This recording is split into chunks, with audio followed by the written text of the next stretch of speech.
I have been doing so much reflecting on who I am as a person for the last year and a half that, the ego, the concept of the ego has come up many, many times. I have a very interesting relationship with myself. It's a roller coaster, man. It used to be like a loop-de-loop roller coaster, and now it's like, one of those caterpillar ones that just like last like 2 minutes, and it's like just one circle and you go around and round. So it's like more like stable, you know what I'm saying? that came from, working on my ego, working on my egotism. So sit back, relax, and let me tell you about the ego because I know better. So first of all, the ego's mission. What is the ego's mission? Why do we have it? Why do we hate it so much? You see online, you'll be scrolling on Instagram, fighting the ego, or like how to release your ego. Like it's like you need, like you have to get rid of it. Like that's not the point. The point of those posts that you see, those quotes of getting rid of the ego, pretty much means to weaken the ego and strengthen other aspects of yourself that are not under the umbrella of control, under the umbrella of time, like thinking about the future and past, under the umbrella of emotional reactions. If there's something else you can strengthen that is outside of that realm, outside of that umbrella, that is not really considered egotistic. And those are the things that I've been kind of working on for the last year and a half, kind of isolating myself in a way, to really figure out, how I can overcome many different levels of suffering, how I can overcome self-doubt. So this broken mirror, every piece is a part of the ego, and the frame is what you would call the sense of self. But the ego's main mission is to keep you the same, to keep you with the same habits every day, the same reactions, the same values, the same everything, because that is a survival mechanism. And the ego exists so it can help us survive. No other reason. I actually do have a theory about the ego that maybe there is another reason it exists. At first, when we're born, the ego exists so we can survive at a younger age, the first half of our lives. And then the second half, the ego exists so we can transcend what it means to be someone. But the ego's main mission is to keep you the same, is to keep you from making another crack in the mirror. Keeping you the same is a survival mechanism. Is that who you want to be?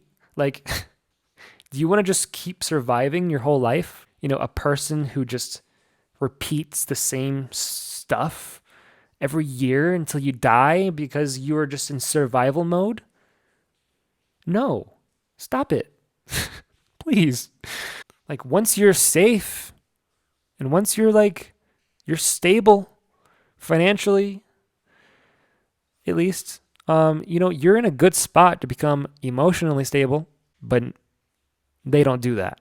No one does that. No one tries to do that. No one says, maybe I'm ignorant to something about myself. Maybe, because the possibility exists. It always will exist. So let's, zoom in on it. Let's figure out if I am ignorant to something about myself. And let's fix it. Let's replace it. Let's amplify it. Who knows what you need to do because you're ignorant to it right now. You see my point? Imagine you're like a hunter back in the Ice Age days, and you learn how to throw a spear, okay? And you go hunting for a mammoth. Once you throw that spear to the mammoth and you kill it, you will identify as a spear thrower in moments of hunting a mammoth. Eventually, you're a spear thrower when you're not hunting a mammoth, because the ego That's what the ego does. It identifies itself as something. It needs to, or else it doesn't exist. So the ego updated itself to survive. It learned how to throw a spear, and it really is drawn to the spear because it really helped it survive. So you are a warrior now, That's who you are. That's who I am, quote unquote. So because the ego can update itself for survival, the spirit can update itself to have more moments of bliss. So the way our spirit updates itself is very different from how the ego updates itself.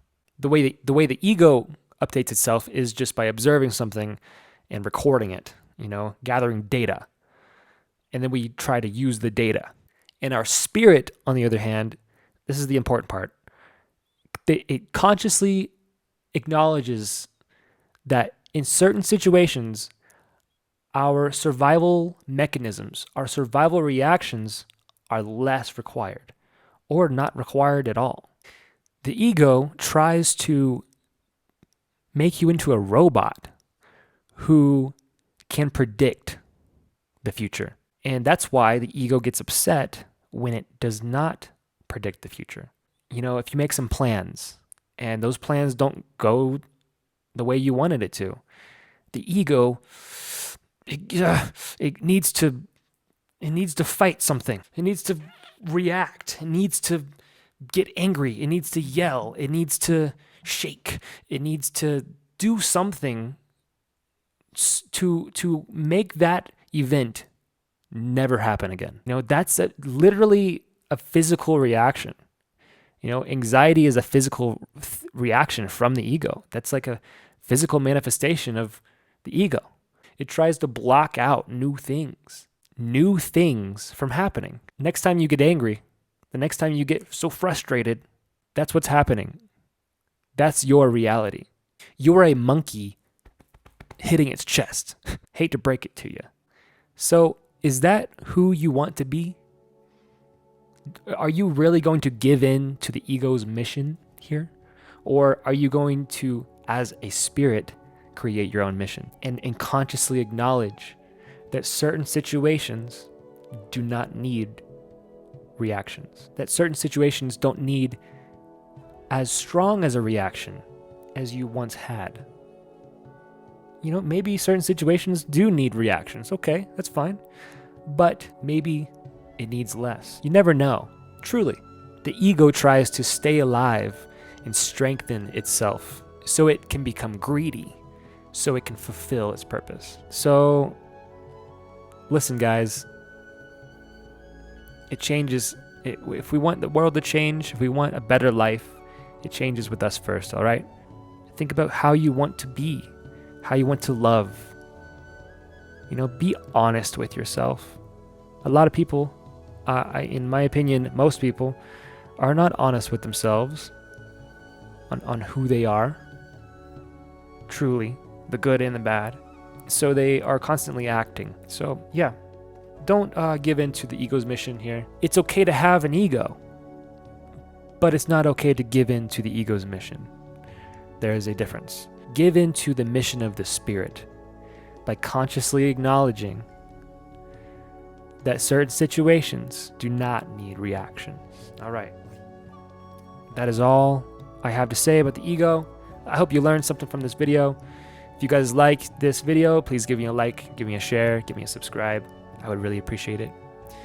And I hope you guys have some deep thoughts after this about your ego, about yourself. All right. Peace, everyone.